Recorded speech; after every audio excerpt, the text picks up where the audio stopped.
Does therapy excuse a child's bad behaviour? It's normal for parents to be worried when their children are displaying bad behaviours. They might be having intense outbursts at home.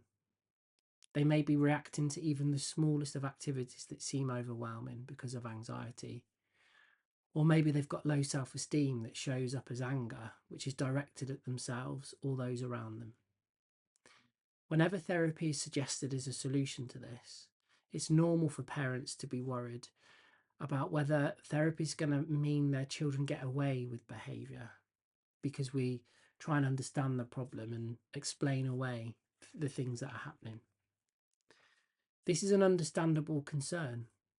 Parents want their children to be responsible and resilient. They want them to learn from mistakes and not behave in ways that can be excused or brushed aside.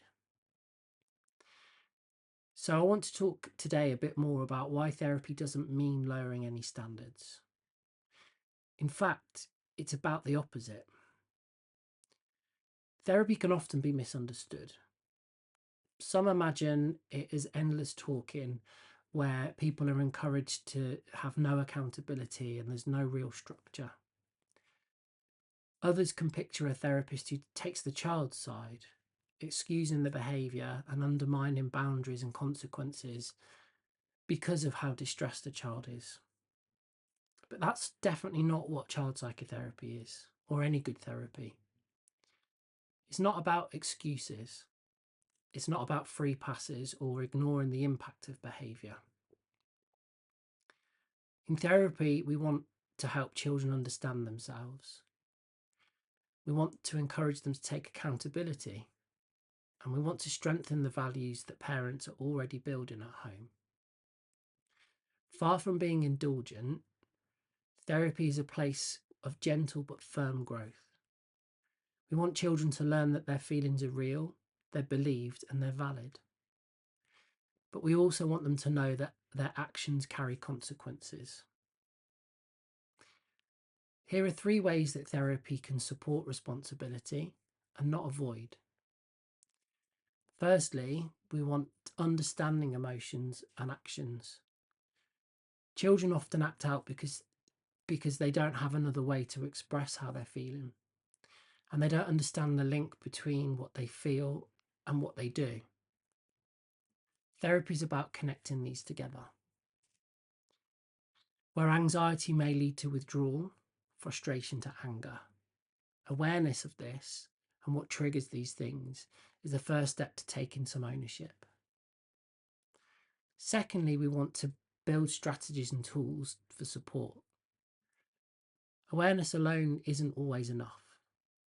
Therapy can equip children with practical strategies, recognise how they're feeling, and maybe pause before they react. How can they communicate what's happening for them instead of getting to a point of outbursts? How can they manage anxiety when it feels overwhelming? These tools can help them make better choices and be less reactive in real time. Thirdly, we want to strengthen family relationships. Children can take responsibility when it happens in an atmosphere of support and not shame, so being blamed for their actions. When children feel safe, they open up, and this is where trust can build. And with this trust becomes accountability. And instead of hiding mistakes, children can face them more honestly. So far from letting them off, therapy is about giving children the skills to face challenges head on and take more responsibility, not just now, but for future actions. So if you're concerned about therapy and if it might contradict your values or excuse bad behaviour, then please remember that therapy is not about lowering standards. It's about giving children tools and strategies and confidence to face problems head on. Parenting is hard, and to be doubtful is normal. But kind of myths about what therapy will and won't do and the support that could be offered won't help your child or your family perspective. If we can shift these perspectives, and find other people that may be carrying the same worries, then this can clear up these myths, and it can help you give you peace of mind that these behaviours won't last forever, and that your child isn't trying to deny them, but they can face them and own up to them and be more resilient in the process.